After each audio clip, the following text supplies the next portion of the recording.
Hola, buenas tardes. Buenas tardes, doctor. ¿Ven mi presentación y me escuchan bien? Sí, doctor. Ok, entonces vamos a presentarlo. Eh, El tema de hoy es COVID-19 e impacto hematológico. Entonces vamos a hablar un poco de lo que es el virus y los problemas hematológicos que inicialmente se tuvo cuando apareció esta pandemia, ¿no? A fines del 2019 aparece. Y la Organización Mundial de Salud en mayo más o menos ya declara fin de la pandemia a mediados de mayo, por ahí. Tenemos 2 años que ya no es pandémico. Entonces, el virus COVID-19 produce un síndrome respiratorio severo eh, llamado SARS-CoV-2. Es un beta coronavirus. Tiene, tiene una forma redonda, ovalada, donde hay algunas características que nombrar, ¿no? Está en la membrana, tiene una glicoproteína spike, que esta es la que va a ingresar, va a tener sus receptores en la enzima convertidora de angiotensina 2, principalmente en el pulmón, en otros órganos también tiene corazón, pero atacaba más al pulmón. Estos receptores no tienen muchos receptores los niños, por eso que no hubo mucho compromiso pediátrico, y es lo que va a producir la lesión endotelial y produciendo todos los diversos cambios que hemos estado viendo. El problema era muy virulento, producía mucha lesión pulmonar rápidamente, y dentro de eso también toda esta activación de esta inflamación producía los problemas hematológicos, principalmente de coagulación. En esa época hacían las biopsias tanto cerebrales, tanto pulmonares, y más del 50% estaban trombosados, ¿no? Las venas, las arterias. Y inicialmente la anticoagulación era terapéutica. Más adelante, ahora actualmente solamente es profiláctico cuando tenemos un paciente. Entonces, esta es una de las principales partes. Luego tiene el ARN fusionado a una proteína N. Recordar siempre en la alteración de la coagulación, la tríada de Virchow, produciéndose una lesión endotelial, un estado de hipercoagulabilidad y un flujo sanguíneo o una éstasis del flujo sanguíneo. Cualquiera de estos tres, uno o dos o tres, pueden producir la trombosis. Entonces, siempre cuando hay un evento de trombosis, pensar en esta triada de Virchow, y este virus, coronavirus o el COVID-19, producía las tres alteraciones. Este virus ingresaba con este pico, con este proteína spike y producía lesión endotelial marcada. Entonces teníamos una injuria endotelial. Mayormente los pacientes eran postrados, una éstasis del flujo sanguíneo. Y toda esta lesión endotelial producía una serie de productos inflamatorios, interleuquina 6, interleuquina 11, que producían un estado de hipercoagulabilidad. Entonces había bastantes eventos de trombosis. ¿Qué otros problemas hematológicos hemos tenido? Linfopenias, que por una apoptosis. También está este producto de inflamación, estas citoquinas inflamatorias producían una apoptosis de los linfocitos, habían efectos directos sobre los linfocitos T, también podrían secuestrarse estos linfocitos en órganos linfoides. Podían producirse neutrofilia y desviación izquierda con incremento de bastonados, esto usualmente cuando había alteraciones, una coinfección agregada, una infección bacteriana, trombocitopenia, usualmente leve, moderada, por una alteración de la producción medular, también podría ser por un consumo periférico o un secuestro esplénico. Y las complicaciones trombóticas, que es lo que más llamaba la atención, que podría producir trombosis, podría producir consumo de estos productos trombóticos, llevando a sangrados, conociéndose como una coagulación intravascular diseminada, no muy frecuente la coagulación intravascular diseminada. Entonces, para ver un poco las complicaciones trombóticas, ver la cascada de coagulación, eh, la lesión endotelial siempre se va a dar en esta vía extrínseca. De todas maneras, la vía extrínseca y la intrínseca nos ayudan a confeccionar cómo ocurre toda la coagulación. Actualmente se conoce como una fase celular. Ya la vía intrínseca no está, pero nos ayuda en el modelo. Entonces, una lesión endotelial va a activar al factor tisular. Esta lesión endotelial a nivel de las células endoteliales, a nivel de los macrófagos, va a producir grandes cantidades de factor tisular. El virus, cualquier virus, pero este virus en especial, producía mayor lesión, produciendo cantidades excesivas del factor tisular. Se une el factor 7, este factor 7 con fosfolípidos, con calcio, convierten el factor 10 en 10A. Este factor 10 ayudado con el 8A van a producir protrombina y van a convertirlo en trombina. Este es el primer paso, el paso de iniciación se conoce, lo vamos a ver más adelante. Entonces, y esto ocurre en toda cascada de coagulación. Esta trombina, que se produce en poca cantidad, va a producir mayores cantidades de factores de coagulación, el 5A, el 8A, el 11A y el factor 13. Entonces, en bastante cantidad va a producir esto, produciéndose como un segundo golpe, como un segundo paso. Y nuevamente vamos a llegar al 9, al 10, y con el 10A va a producir mayor cantidad de trombina. Entonces, nos sirve mucho esta vía intrínseca conocida anteriormente para dar el segundo paso desde la trombina y vuelven a producir cantidades excesivas de trombina. La trombina, como sabemos, convierte el fibrinógeno en fibrina y este va a unir el coágulo, va a producir un coágulo intenso. Ok, entonces, iniciación es la primera parte que le comentaba. El factor tisular con el factor 7 convierten el 10, protrombina y convierten en trombina. La amplificación, esta trombina va a producir bastantes cantidades de 11, 8, 5, volviendo con estas cantidades, volviendo a este circuito y produciendo con calcio, fosfolípido 9, otra vez 10, 10A, protrombina, trombina. Entonces la propagación que nos va a producir mayores cantidades de trombina, convirtiendo el fibrinógeno en fibrina. La fibrina es el último paso donde ya se forma el coágulo. En la parte inferior, una lesión endotelial, hay formación del factor tisular con el factor 10, con el factor 7.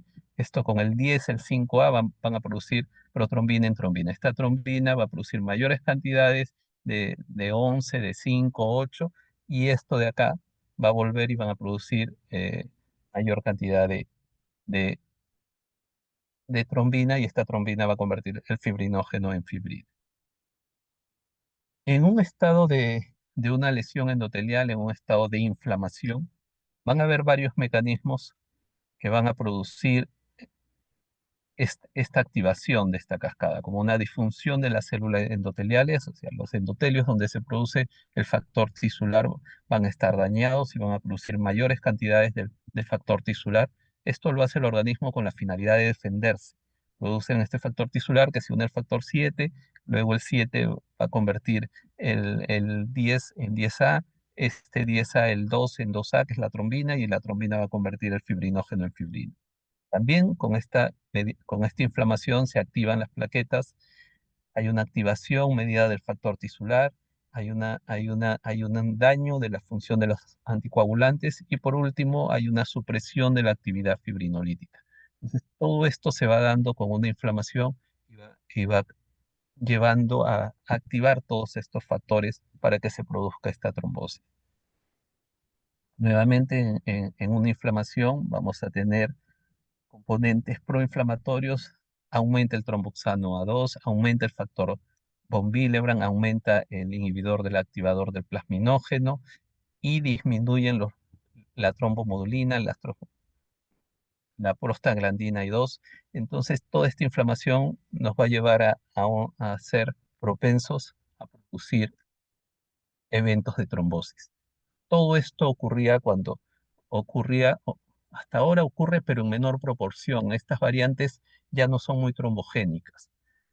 Entonces, el impacto del COVID-19 en la coagulación: hubo pacientes con hallazgos laboratoriales de hipercoagulabilidad, habían eventos tromboembólicos, tromboembolia venosa, trombosis venosa profunda, presentaban disnea, hipoxemia, inestabilidad hemodinámica asociada al síndrome de distrés respiratorio adulto, obviamente por la lesión de estos virus que iban hacia los alvéolos de los pulmones y producían lesión propia de estos pulmones, pero también por estos eventos trombóticos.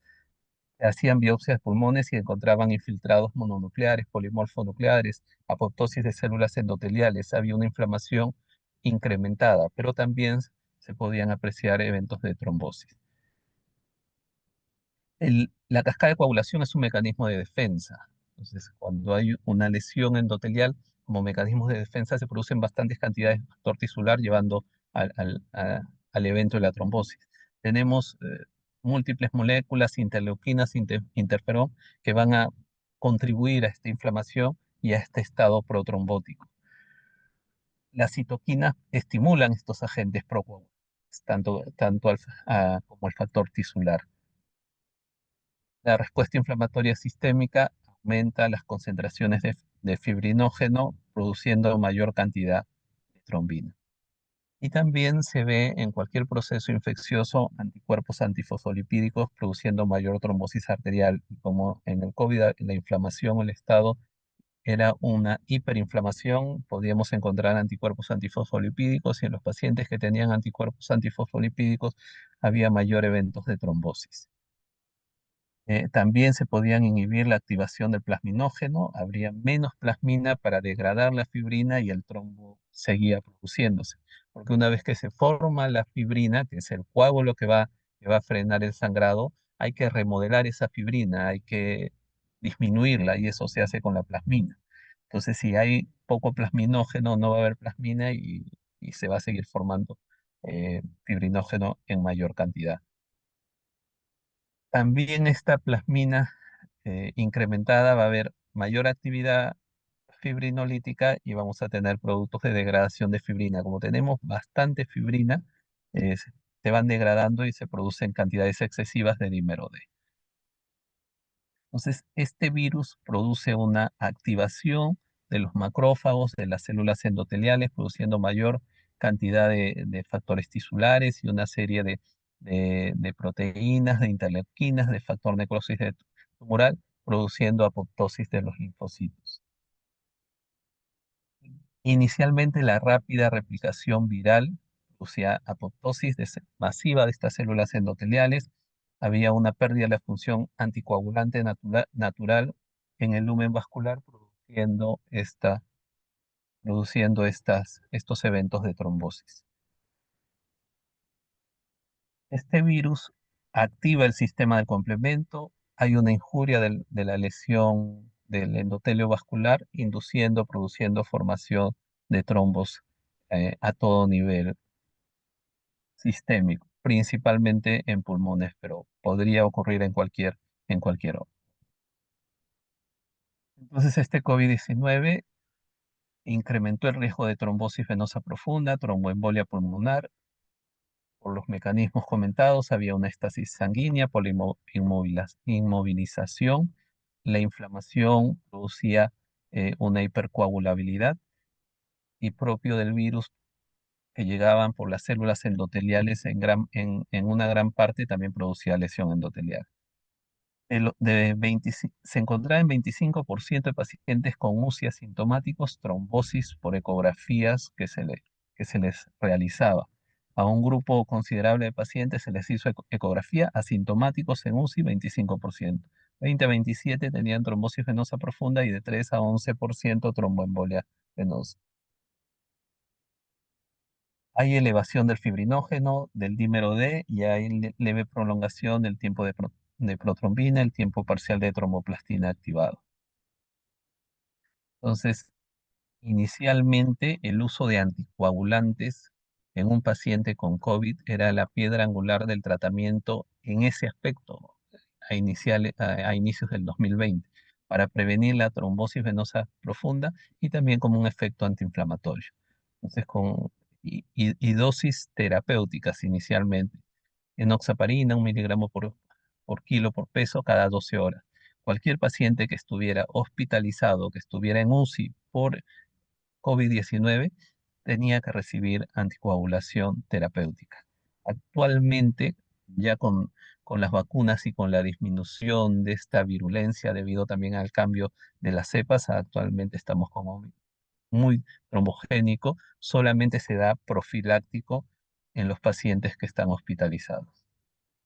Entonces, inicialmente podríamos tener trombosis arterial, microtrombos a nivel de venas, arterias o trombosis venosas, debido a varias alteraciones. Trombosis arterial se encontraba cuando había anticoagulante lúpico, anticardiolipina, que esta inflamación los incrementa y nos producía mayores cantidades.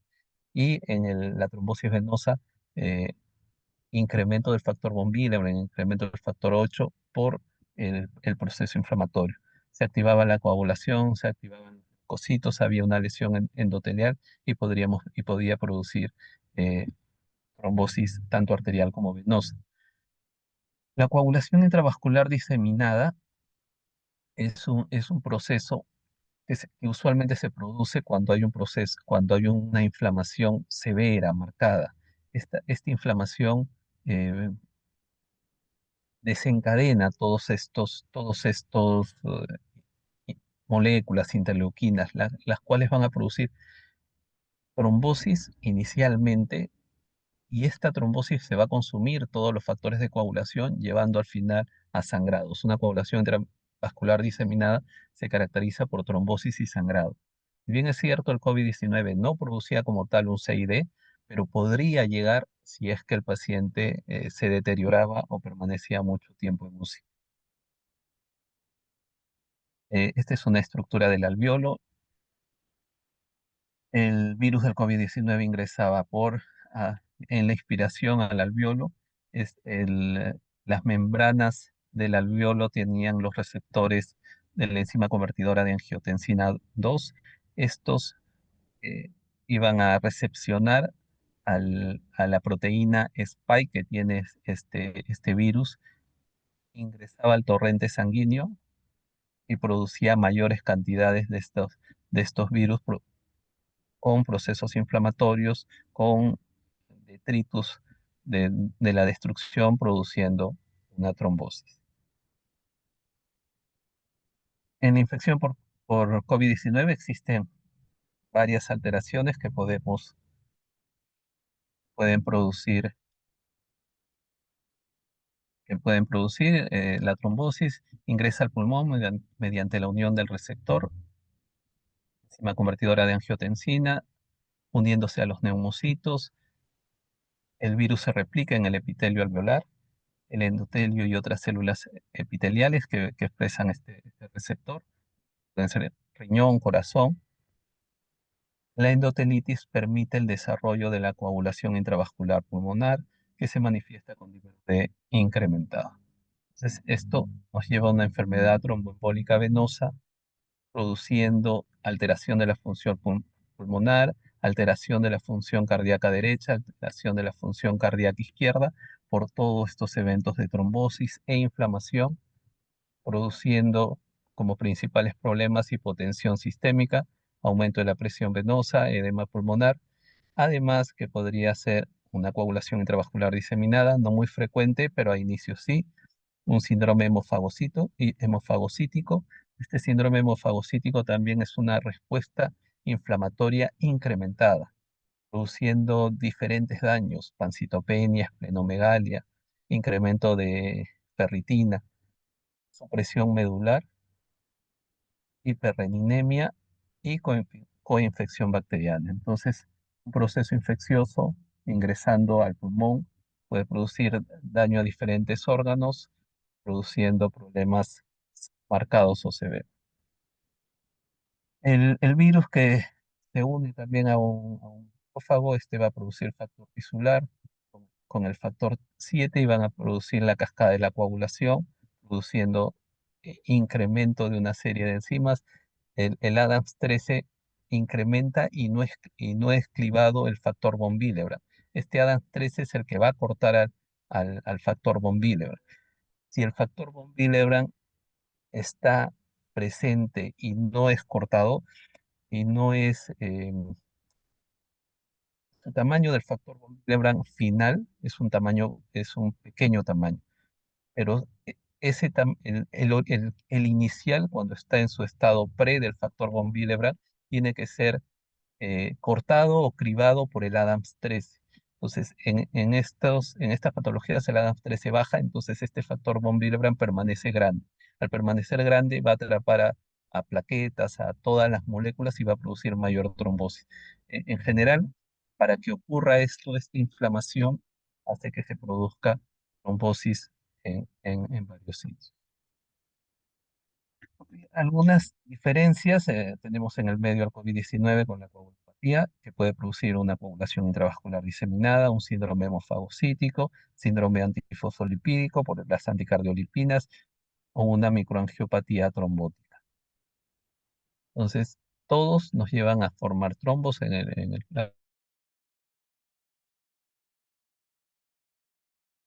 la voz científico igual, microangiopatía trombótica también nos produce trombosis. ¿Cómo hacemos la diferencia entre uno u otro?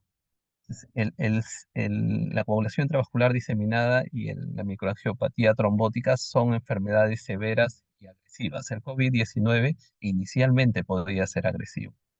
Si vemos la coagulación, todos muy parecidos. La coagulación intravascular diseminada vemos el fibrinógeno bajo, en el COVID-19 incrementado. Y la microangiopatía trombótica puede estar igual y bien incrementado. Luego, los productos de degradación de fibrinógeno, como el dímero D, están incrementados en el COVID-19. El recuento de plaquetas usualmente están bajos y en el COVID-19 pueden estar incrementados. Solamente un 10 a un 20% hacen trombocitopenia. El ADAMS 13 está normal y en la microangiopatía trombótica es una característica de estar bajo. Básicamente, esas las características laboratoriales, porque podría confundirnos. La dosis actual es solo como profilaxis de un paciente que tengamos actualmente con COVID-19. Usualmente los COVID-19 ya no son tan severos. De 10, uno será severo, los demás son leves, moderados, incluso la mayoría es solo ambulatorio. Si es domiciliario, no requiere profilaxis de anticoagulación profiláctica actualmente. Entonces, pero si el paciente lo encontramos hospitalizado, le damos 40 miligramos subcutáneo una vez al día de enoxaparina. Tenemos las demás dosis que usualmente no manejamos en el hospital. En el Perú también hay poco. Heparina no fraccionada sí tenemos, que es la más barata, 5.000 unidades, 2 a 3 veces por día. Lo que usualmente utilizamos es la enoxaparina de acuerdo a la función renal. Ya lo pasamos, bueno, sería la última diapositiva. Si tienen algunas preguntas.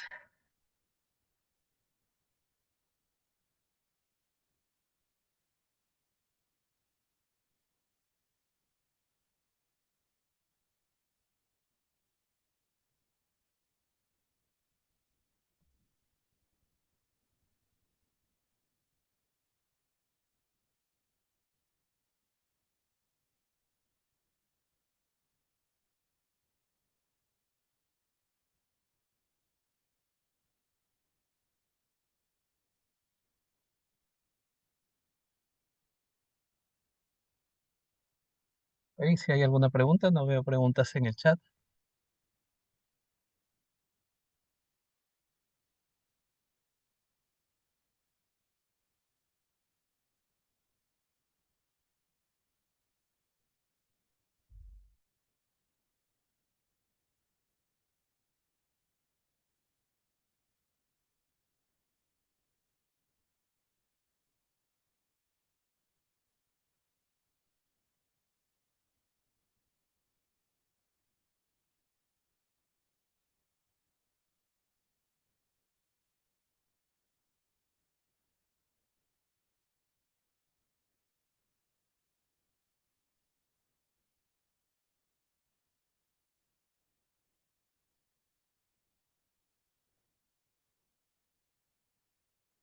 Ok, si no hay ninguna pregunta, podríamos dar por finalizada la charla de hoy día y ya en unos 10 minutos, 12 minutos, continuar con la doctora Mirla. Listo, muchas gracias por su atención. Nos vemos hasta la próxima.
Buenas tardes con todos. Soy la doctora Mirla Vulcañavo y Navarro. ¿Pueden ver mi pantalla? Sí, doctora, sí se puede ver. Ya, gracias. Bueno, aprovecharemos estos minutos porque la teoría de día de leucemia crónica es un poquito larga, así que, bueno, empezamos recordando, ¿no? De que aquí vamos a tratar dos puntos, uno que es la leucemia mieloide crónica y otro la leucemia linfática crónica. Entonces vamos a empezar por la leucemia mieloide crónica. Esa también pueden, ¿podría apagar su audio, por favor, Esteban? Gracias. Bueno, entonces, la leucemia mieloide crónica, también llamada leucemia mielocítica crónica o leucemia granulocítica crónica, es una neoplasia mieloproliferativa que se va a caracterizar porque va a haber una producción disregulada e incontrolada de granulocitos maduros. ¿Ya? Como ven en la pantalla, eso es lo que vamos a ver en una médula ósea, ¿no? De un paciente con una leucemia crónica, una leucemia mieloide crónica, ¿no? Un incremento de la serie granulocítica. Entonces, recordemos que esta se va a clasificar según la OMS del 2022 dentro de las neoplasias mieloproliferativas. Aquí tenemos a la leucemia mieloide crónica y en este grupo también encontramos, pues, ¿no? A la policitemia vera, a la trombocitosis esencial y a la mielofibrosis primaria. Entonces, la leucemia mieloide crónica va a presentar una incidencia de 1 a 2 casos por cada 100.000 habitantes. Su incidencia aumenta con la edad, aproximadamente en la cuarta o quinta década de vida. Va a ser ligeramente más frecuente en varones que en mujeres, una relación de 3 a 2. Y en niños es muy rara, llegando hasta un 3% de las leucemias en edad pediátrica. Respecto a la etiología, bueno, no se ha encontrado una correlación con alguna exposición a fármacos citotóxicos, ni tampoco una relación con alguna causa vírica. Se ha encontrado, ¿no? Cierta relación con exposición a grandes dosis de radiación y cuando ya tenemos la enfermedad, la leucemia mieloide crónica, se ha visto de que el hábito del tabaquismo aceleraría la progresión hacia la crisis blástica. Bueno, respecto a la fisiopatología, esta neoplasia mieloproliferativa se va a caracterizar por la presencia de la traslocación de los cromosomas 9 y 22. Esta traslocación es una traslocación recíproca que se da a nivel del Q34 y Q11 y que al final va a producir a una proteína de fusión que es el BCR-ABL1. Recordando, ¿no? Que esta translocación 922Q34Q11 es también llamado el cromosoma Filadelfia, que es justamente la característica de esta leucemia mieloide crónica. Entonces, ¿por qué es importante esta proteína que se forma? Porque esta proteína BCR-ABL1 va a tener una actividad de tirosinquinasa y esta proteína puede tener diversos pesos moleculares. La característica es esta, la del P210, y en menos del 1 al 2% puede puede tener un peso molecular de 190 o de 230. Pero el gran porcentaje va a ser esta, ¿no? El peso molecular de 210. Entonces, esta proteína BCR-ABL lo que va a hacer es que va a alterar la adhesión, va a llevar a una activación mitogénica y a una inhibición de la apoptosis. Y esto es lo que va a favorecer esta proliferación incontrolada, ¿no? De este fenotipo maligno en la leucemia mieloide crónica. Bueno, aparte de esta traslocación característica, también se pueden encontrar otras alteraciones citogenéticas y moleculares. De aproximadamente de un 70-80% de casos podemos encontrar alteraciones en los cromosomas 8, 17, 9 y 22. Y se suele relacionar en los pacientes con una crisis, en crisis blástica de la leucemia mieloide crónica, con la presencia de la trisomía del cromosoma 8.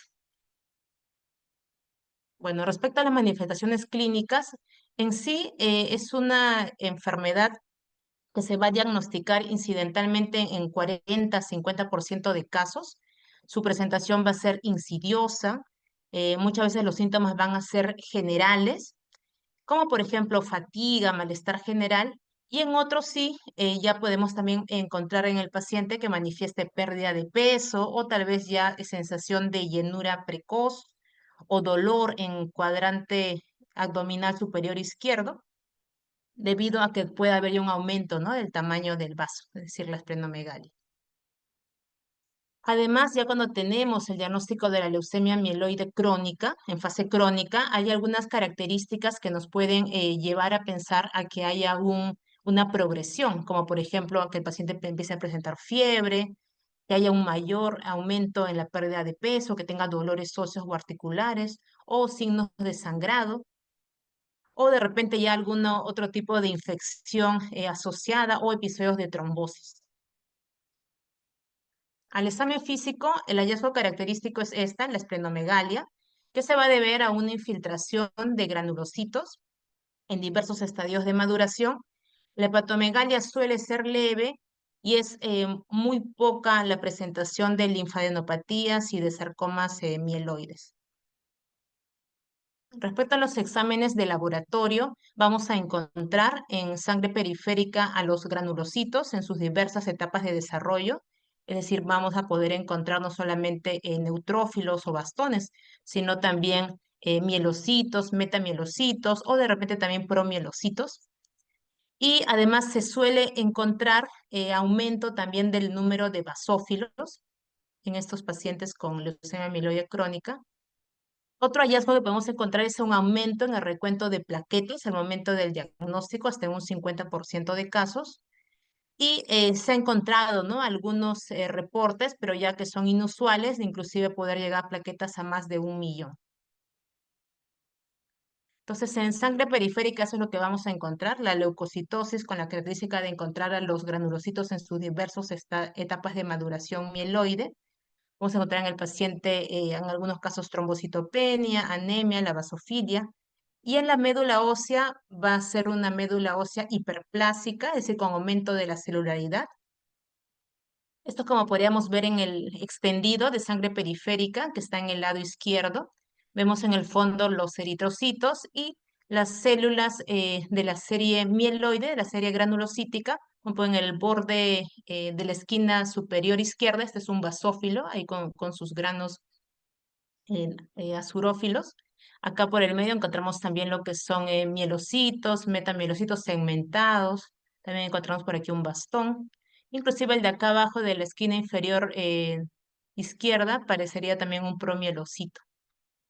Y en un aspirado de médula ósea vamos a encontrar en la hipercelularidad a predominio, ¿no?, de serie mieloide también aumentada. Entonces, aquí sobre todo, aparte de estos hallazgos, el diagnóstico confirmatorio, que es lo que caracteriza a la leucemia mieloide crónica, es que tenemos que identificar a la presencia del cromosoma Filadelfia, es decir, de la translocación 922, o en todo caso de la proteína, ¿no?, de fusión que va a producir, que es el BCR-ABL1. Esto se puede encontrar tanto en sangre periférica como en médula o como en muestra de médula ósea, y se puede hacer por diversas metodologías, como por ejemplo la hibridación fluorescente in situ o el PCR transcriptasa reversa. Ya, entonces, ya hablando de lo que son las fases, vamos a encontrar clásicamente estas tres fases, que es la fase crónica estable, la fase acelerada y la crisis blástica, que van a tener ciertas características. En casi un 85% de casos de leucemia mieloide crónica, el diagnóstico van a estar en la fase crónica estable, que los síntomas son como mencionábamos, ¿no?, los síntomas generales de fatiga, malestar general, y en algunos casos también ya esplenomegalia y pérdida de peso. Estos son los criterios según diversas sociedades. Acá vamos a considerar los criterios de la OMS, que va a considerar una leucemia mieloide crónica en fase crónica con un porcentaje de blastos en médula ósea o sangre periférica menor al 10%, con un recuento de basófilos menor al 20% y con unas plaquetas que pueden estar aumentadas, más de 100.000, pero menor a 1 millón. Además, también el vaso se puede palpar de tamaño normal o tal vez aumentado, y la característica, ¿no?, que hemos identificado la presencia del cromosoma Filadelfia. Bueno, acá para hacerles un hincapié, en la fase acelerada, recordemos que según la OMS del 2016 todavía se considera una fase acelerada, pero en la nueva revisión de la OMS del 2022 obvia esta fase, ¿no? Solamente van a encontrar dos fases, si ustedes revisan la revisión del 2022, solamente ellos consideran la fase crónica y luego ya la crisis blástica. Entonces, clásicamente todavía consideramos esta fase acelerada con los criterios del porcentaje de blastos en sangre periférica o médula ósea de 10 a 19%, con la presencia de basófilos de más de 20%, y con alteraciones de las plaquetas que pueden ser menos de 100.000 o más de 1.000.000, y que esto no se relacione al tratamiento ya que ya empezó, ¿no? El paciente. Además, también aquí podemos encontrar aumento en el tamaño del vaso que no responda ya al tratamiento que se ha establecido, o inclusive también ya otros tipos de alteraciones cromosómicas, ¿no? Que se encuentran en estos pacientes. Y luego, bueno, ¿no? Ya tenemos a la fase blástica, que aproximadamente en pacientes que no se diagnostican, perdón, que se diagnostican pero que no se tratan, pueden evolucionar a una fase blástica de 3 a 5 años después del diagnóstico. Pero recordemos que también hay un porcentaje de pacientes que van a debutar en esta fase blástica, que aproximadamente es un 10% de casos. Y bueno, estos son los criterios de la OMS. Como ven, acá tenemos criterios de la OMS del 2016 y de 2022 para considerar a un paciente en fase blástica. Son muy parecidos, ¿no? En el 2016 lo que nos dice un porcentaje de blastos en sangre periférica o médula ósea más del 20%, o la presencia de una proliferación blástica extramedular. Estos también se consideran en el 2022, pero agrega un criterio que es la presencia de linfoblastos aumentados en médula ósea o sangre periférica. No nos llega a decir el punto de corte para estos linfoblastos, pero así es como lo describe. Bueno, acá vamos a tener también diversas escalas que se realizan luego de tener el diagnóstico de un paciente con leucemia mieloide crónica, que son escalas de riesgo. Las que clásicamente se utilizan es la escala de Socallis de Hasford, pero también hay otras escalas como la de EUTOS y la de LTS, que en sí son calculadoras que podemos encontrar en diversas revisiones, podemos encontrar en Internet, y van a considerar diversos criterios, ¿no? Como es la edad del paciente, el tamaño del vaso, el recuento de plaquetas, el número de blastos. Algunas también consideran el recuento de basófilos y eosinófilos. Entonces podemos entrar a estas calculadoras en Internet que están virtualmente y ingresar los datos de nuestro paciente y nos va a dar la clasificación de riesgo. ¿Y por qué es importante esta clasificación? Porque nos va a dar un aproximado de la sobrevida de estos pacientes. Así como los que según la escala de SOCAL clasificamos como de bajo riesgo, pueden tener una sobrevida a 4 años de 62%. Los que clasificamos como riesgo intermedio, de hasta 43% de sobrevida a los 4 años. Y los de alto riesgo, de hasta 33% de sobrevida a los 4 años. Ya. Entonces, eso también nos va a ayudar a poder hacer el enfoque del tratamiento en nuestro paciente. Básicamente tenemos 3 alternativas de tratamiento. eh, de primera línea, los inhibidores de la tirosinquinasa. En algunos casos se podrían asociar agentes citotóxicos y en otros el trasplante de células hematopoyéticas. Entonces tenemos, ¿no? A mi paciente con un reciente diagnóstico de una leucemia mieloide crónica en fase crónica.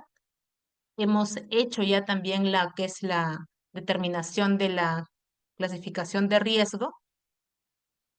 Y empezamos, ¿no? La primera línea de tratamiento, que serían los inhibidores de la tirosinquinasa, y el clásico que se utiliza es el imatinib, pero se ha encontrado que, por ejemplo, los inhibidores de tirosinquinasa de segunda generación, que son el nilotinib y el dasatinib, podrían tener mayor beneficio en pacientes que hayan sido clasificados como riesgo intermedio o riesgo alto, ¿no? Como tratamiento de primera línea.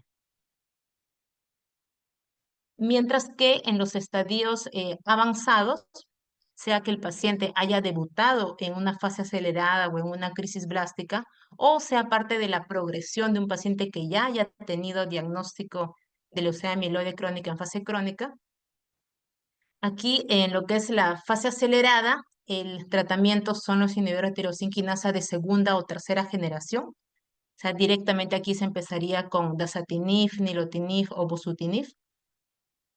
Y en algunos casos también se tendría que ir valorando paralelamente la evaluación para una posibilidad de un trasplante de progenitores hematopoyéticos. Mientras que en los pacientes con crisis blástica de LMC, recordemos que esa crisis blástica puede ser de estirpe mieloide o de estirpe linfoide, vamos a considerar el tratamiento de quimioterapia de inducción como si fuera una leucemia aguda.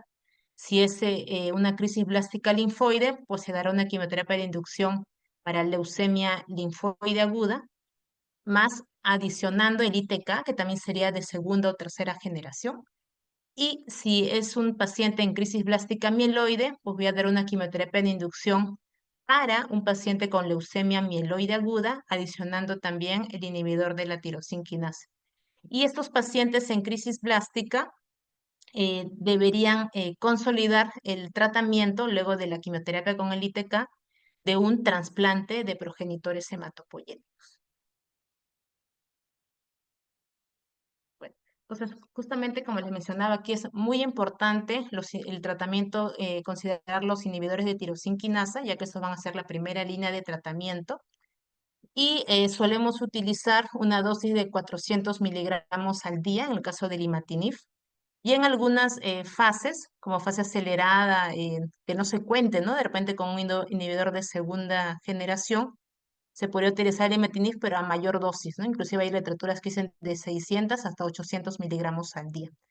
Pero el imatinib también puede tener algunos efectos adversos, como por ejemplo toxicidad hepática, toxicidad hematológica, ¿no? Que empiecen a hacer neutropenias o anemias severas que van a requerir inclusive soporte transfusional. También pueden cursar los pacientes con edema periférico. Y el grupo, ¿no? De estos pacientes, como mencionábamos, que estén en crisis blástica, sea mieloide o linfoide, si bien van a recibir al inicio la quimioterapia de inducción con el ITK, deberían llegar, ¿no? Estos pacientes a un trasplante de progenitores hematopoyéticos. Y también hay otro grupo que se podría considerar aquí, que son pacientes que hayan estado recibiendo inhibidores de tirosinquinasa, pero que tal vez tengan demasiados efectos adversos con los inhibidores que no se pueden controlar, a pesar que tal vez se haya dosificado cada medicación, se ha ajustado la dosis. En ellos también se puede considerar una opción de tratamiento el trasplante de progenitores hematopoyéticos. Bueno, y justamente en estos inhibidores de la tirosinquinasa también vamos a tener criterios de cómo evaluar la respuesta. Vamos a tener una primera evaluación a los 3 meses de iniciar el inhibidor de la tirosinquinasa, luego a los 6 meses, a los 12 meses, es decir, más o menos cada 3 meses vamos haciendo la evaluación y hacemos la evaluación tanto citogenética como molecular. Molecular dosando, ¿no? el BCR-ABL1 y citogenética viendo la presencia o no del cromosoma Filadelfia. Entonces vamos a considerar la respuesta óptima a los 3 meses con un BCR-ABL1 en menos del 10%, a los 6 meses con menos del 1% y a los 12 meses con menos del 0,1%. Y acá tenemos otro cuadrito de la mitad, ¿no? Del medio, que es los valores de advertencia. Que aquí tal vez lo que nos va a llevar a que hay que tener un control más cercano de las evaluaciones, o sea, de controlar el dosaje del BCR-ABL o del cromosoma Filadelfia, valorar, ¿no? Si nuestro paciente tiene una adecuada adherencia al tratamiento o si tal vez tenga alguna intolerancia o alguna reacción adversa, por lo que no ha estado tomando adecuadamente el ITK. Y si es así, se tendría que valorar un cambio, ¿no? del inhibidor de tirosinquinasa, tal vez a uno de segunda o tercera generación. Y en el otro grupo, de lo que son el tratamiento con ITK, en ellos sí tengo que valorar, bueno, tengo que realizar el cambio del inhibidor de la tirosinquinasa. Entonces ahí, por ejemplo, consideramos, ¿no? Los 3 meses con un valor de BCR-ABL1 más del 10%, a los 6 meses con un BCRA-BL1 más del 10% y a los 12 meses con un BCRA-BL1 más del 1%. Quiere decir que si yo estaba con mi paciente recibiendo imatinib, ya voy 12 meses de tratamiento con imatinib y el BCR-ABL1 sigue más del 1%, yo tengo que cambiar ese imatinib a un inhibidor de segunda generación, que en este caso podría ser dasatinib o nilotinib. Y ahí también se valora, ¿no? Alguna comorbilidad que pueda tener mi paciente, como enfermedades cardíacas o pulmonares.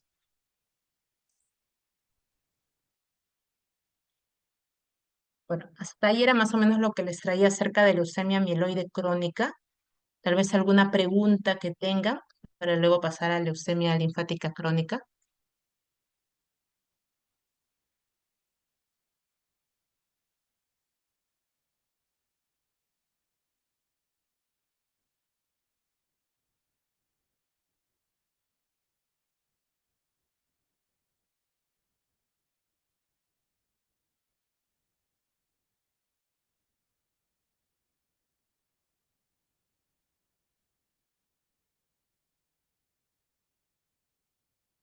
Ya nos dice acá de la respuesta de los 6 meses. Sí, bueno, en la respuesta óptima es como que más claro, ¿no? La diferencia. A los 3 meses debería ser ABL1 menos del 10% y a los 6 meses menos del 1%. En cambio, cuando es falla, el BCR-ABL1 más del 10% se va a mantener así, a pesar, ¿no? Que de repente, además de eso, haya una falta de respuesta hematológica o además también se va a presentar paralelamente el cromosoma Filadelfia que seguimos detectándolo. Y en cambio, a los 6 meses, el BCR-ABL1 va a estar más del 10%. Acá tal vez la diferencia sería que tal vez hemos alcanzado ya respuesta hematológica, es decir, que mi paciente mantiene valores adecuados en el hemograma, pero a pesar de eso, el BCR-ABL1 sigue todavía manteniéndose más del 10%. O sea, no he logrado reducir, ¿no? En ese intervalo de tiempo de 3 a 6 meses.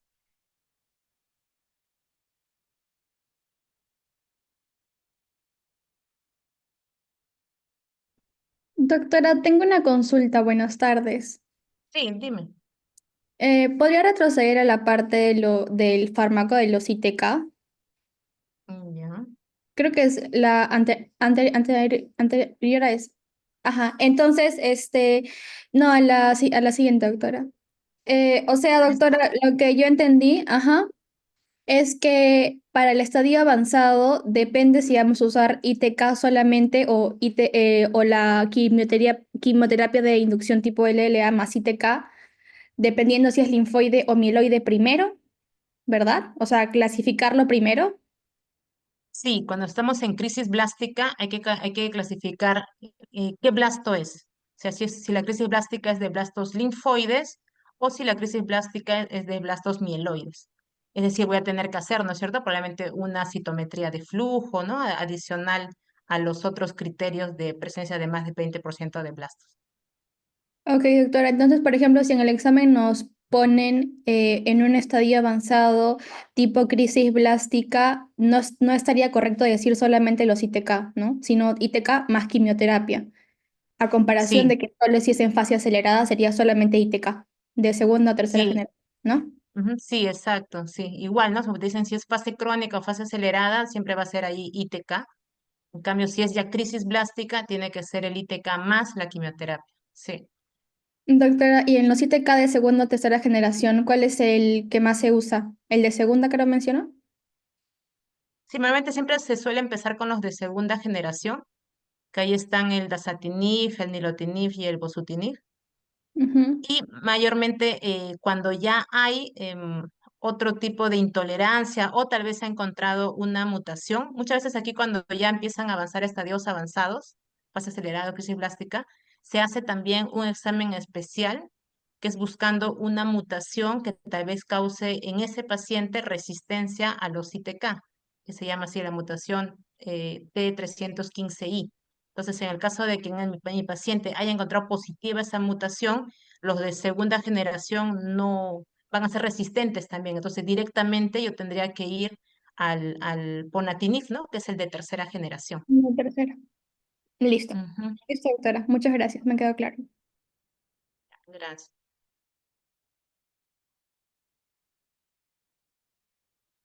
Y entonces ahora vamos a pasar al otro grupo de leucemias crónicas, que es la leucemia linfocítica crónica. Esta leucemia linfocítica crónica vamos a encontrarla dentro del grupo de las neoplasias linfoides de células B maduras. Entonces aquí lo que voy a encontrar son linfocitos morfológicamente maduros, pero que son incompetentes inmunológicamente. Y estos son los que van a ir proliferando y justamente van a aumentar en la sangre periférica, en médula ósea y en órganos linfoides, sean esto tanto ganglios linfáticos como de repente también hígado o vaso. Entonces, respecto a la epidemiología, esta leucemia linfática crónica, recordemos que es la leucemia más común en general en el mundo occidental. Representa, como ven aquí en el gráfico, aproximadamente el 35% de casos de las leucemias en general, o sea, hablando en general, leucemias agudas y crónicas, el 35% de casos es leucemia linfática crónica. Va a tener una incidencia de 3.5 a 4.2 casos por cada 100.000 al año y suele presentarse en población adulta mayor, con una edad media de 65 a 70 años. Bueno, respecto a la etiología, no se ha encontrado una causa exacta y bueno, se ha ido haciendo estudios genéticos buscando, ¿no? Algunos genes involucrados, pero aún están todavía estos en búsqueda. Y se han encontrado algunos factores de riesgo, como por ejemplo exposición a radiaciones ionizantes, antecedentes familiares también de pacientes que hayan tenido ya en su familia estos casos, tienen de hasta 2 a 4 veces mayor riesgo, ¿no? De poder desarrollar esta enfermedad. Entonces, aquí justamente se ha encontrado este término, que es la linfocitosis monoclonal B, que se podría entender como un estadio intermedio de una evolución, ¿no? De un linfocito B normal que empieza a tener una linfocitosis monoclonal, como dice aquí el nombre, y luego, por algunos factores que están en estudio, pasaría esto a una leucemia linfática crónica. Entonces, este término para recordar, como a veces hay que diferenciarlo de un paciente con leucemia linfática crónica. Aquí voy a tener también linfocitos B clonales, pero van a ser menores a 5.000 células por milímetro cúbico en sangre periférica.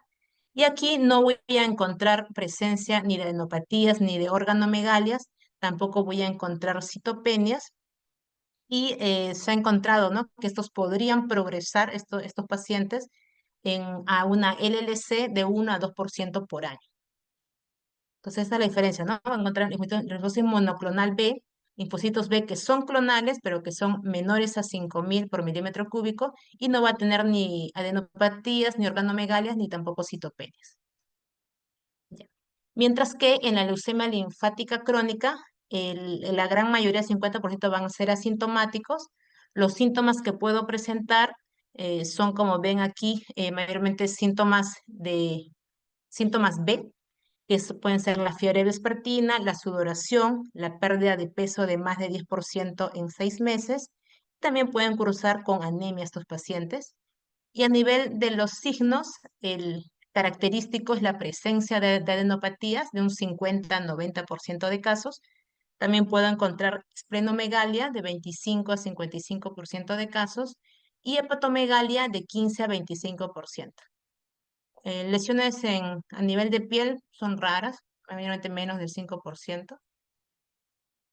Y en el laboratorio puede ser un hallazgo incidental, recordemos que hasta un 50% van a ser asintomáticos, y puedo encontrar una linfocitosis hasta en un 30% de casos de hasta 100.000 células por milímetro cúbico. También voy a encontrar a nivel de laboratorio las citopenias, como lo que es la anemia, la trombocitopenia y la agranulocitosis, ¿no? La neutropenia.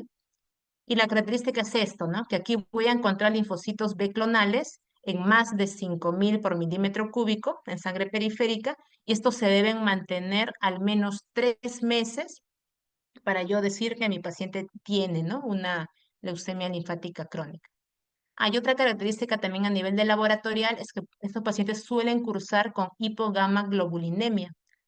Y justamente este hallazgo es lo que los predispone a tener infecciones en estos pacientes.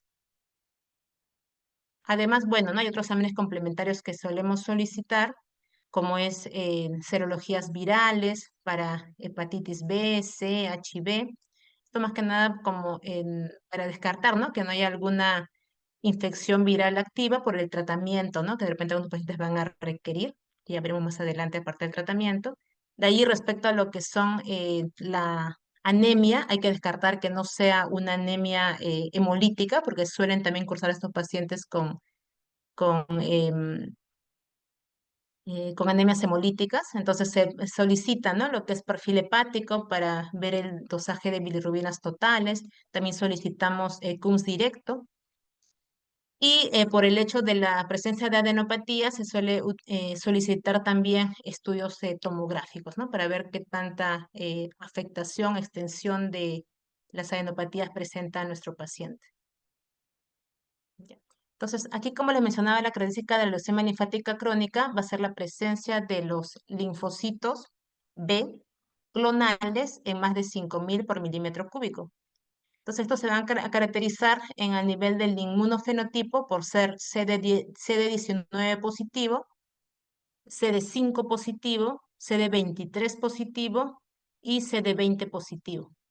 Entonces, estas características tiene que tener estos linfocitos B clonales para decir que mi paciente tiene una leucemia linfática crónica.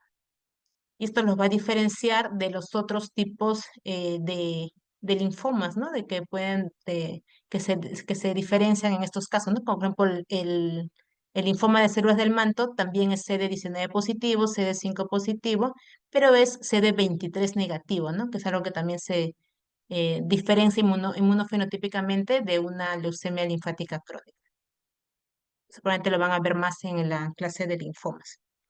Entonces, a nivel de sangre periférica, en la leucemia linfática crónica, como ven en la imagen vamos a encontrar esto, linfocitos pequeños, que son de aspecto maduro, la cromatina está más condensada y no encuentro la presencia de nucleolos, ¿no? Como si podía encontrar en leucemias linfáticas agudas, ¿no? En ese caso no, porque son linfocitos maduros. Y como ven allí en las flechitas, puedo encontrar la presencia de estas sombras de Grumpech, que son restos celulares, ¿no? De células que ya se han lisado, ¿no? Células muertas. A nivel de la médula ósea voy a encontrar un infiltrado de linfocitos que puede llegar inclusive a tener más del 30% de linfocitosis a nivel medular. Y se haría una biopsia ganglionar, pues voy a encontrar también el incremento del cúmulo de los linfocitos a nivel ganglionar, ¿no? Inclusive, como ven, destruye, ¿no? La estructura normal de un ganglio. Bueno, entonces en la leucemia linfática crónica suelen ser asintomáticos, se dan en pacientes adultos mayores y puedo encontrarlo en una fase indolente, aproximadamente que presentan de 10 a 20 años de sobrevida en estos pacientes. Puedo encontrarlos también en una fase progresiva con un tiempo de sobrevida de 2 a 3 años. También en una fase de principio benigna pero que puede tener una transformación progresiva con una sobrevida de 3 a 5 años. Entonces, respecto al diagnóstico, aquí la característica es lo que les vuelvo a mencionar, la linfocitosis en sangre periférica con más de 5.000 linfocitos B clonales por milímetro cúbico y que ésta se mantenga por al menos 3 meses, ¿no? En los controles que hacemos al paciente. Que se haya demostrado su clonalidad de estos linfocitos B mediante el inmunofenotipo, la citometría de flujo, que tiene que marcar estos linfocitos B, un CD19 positivo, CD5 positivo, CD23 positivo y CD20 positivo débil, ¿no? Según lo que acá refiere. Además, también puedo encontrar en estos pacientes trombocitopenia, neutropenia y anemia, y aquí debo diferenciar en lo que es la anemia, si es parte de la misma leucemia linfática crónica o tal vez es un proceso inmune, ¿no? Porque pueden también presentar anemias hemolíticas estos pacientes. Y si yo hago un estudio de médula ósea, encontraría linfocitosis a nivel medular con una infiltración de más del 30% de linfocitos B. Entonces, en lo que es la leucemia linfática crónica, voy a tener estos sistemas de estadiaje clínico, que son los estadiaje clínico de Ray y Binet. Aquí, recordando que en el sistema Ray voy a tener estadios 0, 1, 2, 3 y 4. Y en el sistema Binet voy a tener estadios A, B y C. En lo que es el estadio en RAI 0, voy a encontrar linfocitosis en mi paciente. En el estadio 1, además de la linfocitosis, voy a encontrar también la presencia de adenopatías. En el estadio 2, voy a encontrar, además de la linfocitosis, también hepato-io-esplenomegalia. En el estadio 3 ya voy a encontrar anemia con una hemoglobina menos de 11 gramos por decilitro. Y en el estadio 4, plaquetas menos de 100.000.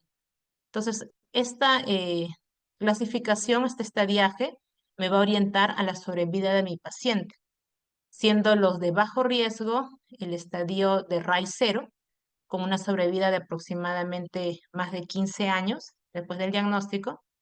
Los de riesgo intermedio, que aquí tenemos al estadio RAI 1 y 2, con una sobrevida de 5 a 8 años. Y los de alto riesgo, que ahí tenemos los estadios de RAI 3 y 4, con una sobrevida de 3 a 5 años.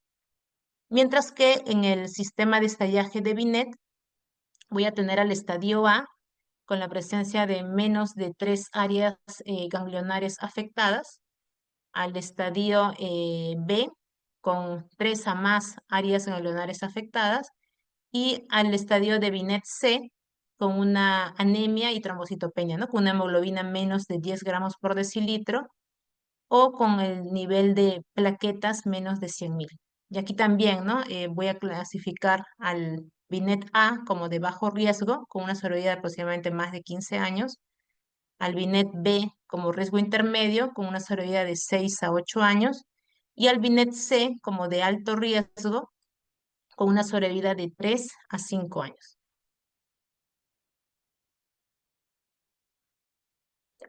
Entonces, además, aquí respecto a lo que es el pronóstico de la leucemia linfática crónica, voy a encontrar este score, que es el IPI para LLC, que esto va a considerar a estas tres variables, que es la presencia de la deleción del 17P o del TP53 mutado, además el IGHB no mutado, la beta-2 microglobulina en un valor de más de 3.5 miligramos por litro, o un estadiaje clínico de Binet B o C, o de RAI del 1 al 4, y también otra variable va a ser la edad, teniendo el punto de corte más de 65 años. Entonces, este estadiaje va a dar cierto puntaje a cada una de la presencia de estos factores, de estas variables, y va a tener el score de 0 a 10. Entonces, se considera de bajo riesgo con un score de 0 a 1, de riesgo intermedio de 2 a 3, de alto riesgo de 4 a 6 y de muy alto riesgo de 7 a 10. Entonces, aquí también estas escalas nos ayuda a ver sobrevida en el paciente. Entonces, en esta tablita encontramos cómo responden los pacientes con el tratamiento clásico, que era la quimioinmunoterapia, versus las terapias target, ¿no? Que son las terapias dirigidas, las terapias nuevas. Entonces, como ven, por ejemplo, aquí en el riesgo intermedio, tendrían una sobrevida global de hasta 96% con las terapias target, mientras que con la quimioinmunoterapia de hasta un 93%, y en los de muy alto riesgo, con las terapias target de hasta un 89%, mientras que con la quimioinmunoterapia de hasta un 57%. Entonces, recordemos siempre la leucemia linfática crónica. ¿Yo voy a tratar a todos los pacientes? No, porque recordemos que la mayoría van a ser asintomáticos, ¿no? Inclusive pues, se encuentran en forma incidental. Entonces va a haber criterios a los cuales yo voy a seguir para empezar tratamiento en mi paciente con leucemia linfática crónica. Entonces, ¿cuáles son esos criterios? Aquí les traigo en la tablita. Mayormente es la, el hallazgo, ¿no? De una progresión de la enfermedad a nivel medular. Cuando encontremos, por ejemplo, a nivel de sangre periférica, una hemoglobina menos de 10 gramos por decilitro o plaquetas menos de 100.000. Aquí ya me daría una indicación para poder empezar tratamiento en estos pacientes. Además, también que tenga una esplenomegalia masiva el paciente, que yo palpe el vaso por debajo del reborde costal izquierdo más de 6 centímetros. O también que tenga linfadenopatías masivas, que mida la masa de la adenopatía más de 10 centímetros de longitud, de diámetro. O también de que haya un aumento progresivo de la linfocitosis con más del 50% en aproximadamente un periodo de 2 meses.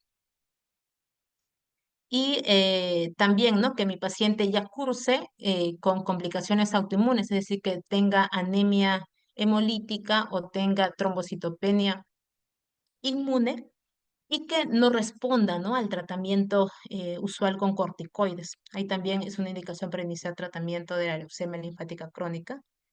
O también cuando haya ya afectación extranodal, como por ejemplo infiltración en piel, en riñón, en vaso, ¿no? En otros órganos.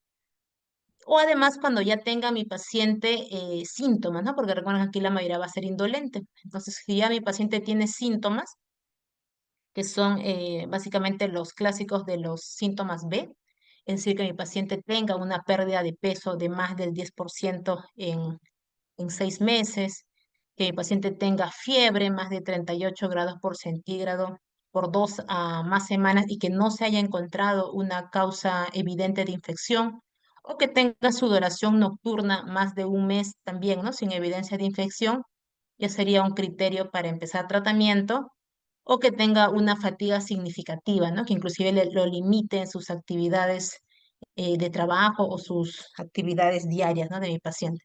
Entonces, en todos estos casos ya sería indicación de poder empezar tratamiento en un paciente con una leucemia linfática crónica. Bueno, y respecto a lo que es el tratamiento, es importante, como ahí lo mencionaba en la clasificación del IPI para LLC, tener en cuenta si tiene alteraciones moleculares el paciente, como es la de lesión del 17P o el TP53 mutado,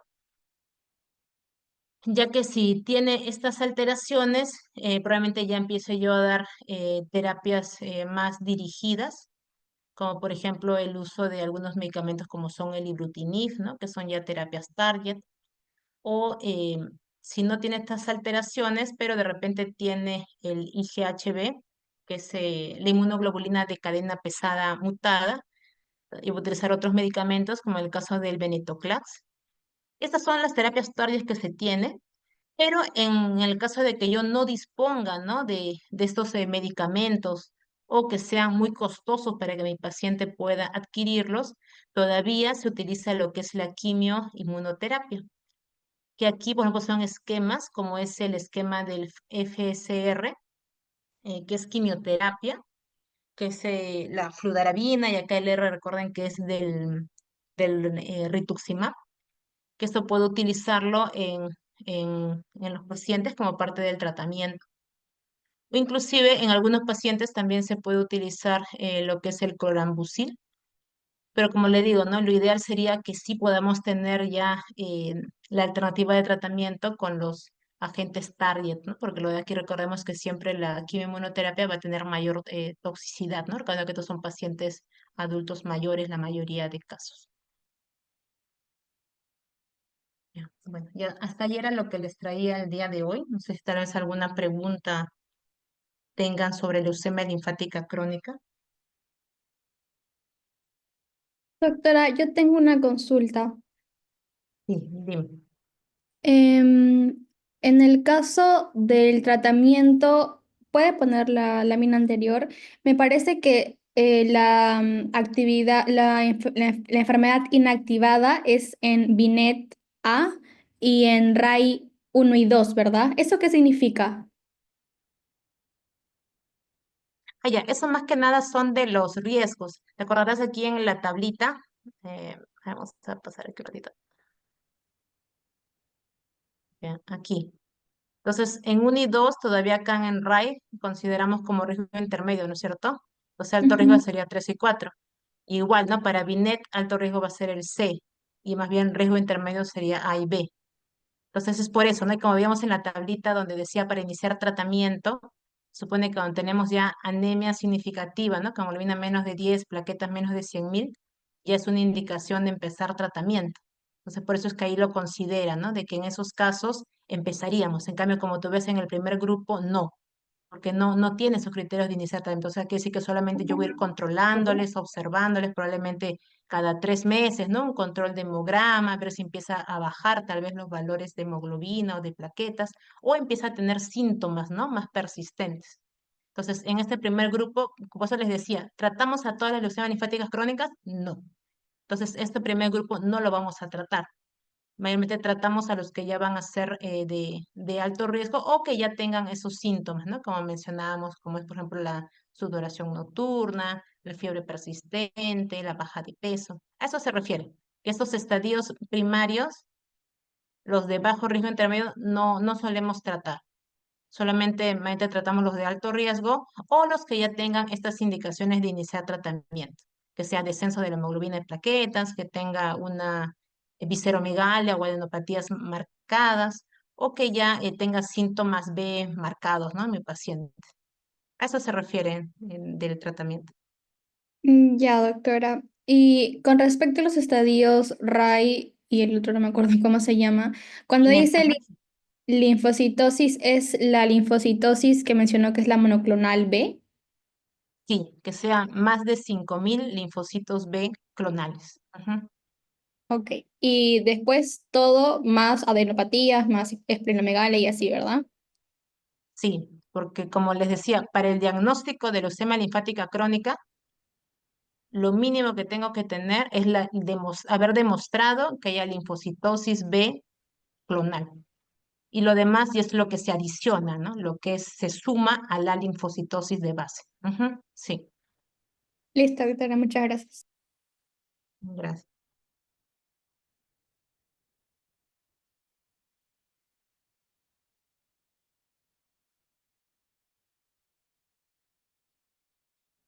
¿Alguna otra pregunta que les haya quedado acerca de leucemia linfática crónica?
Bueno, no veo tampoco preguntas en el chat, así que bueno, ahí terminamos la clase del día de hoy. Gracias por su asistencia y su participación.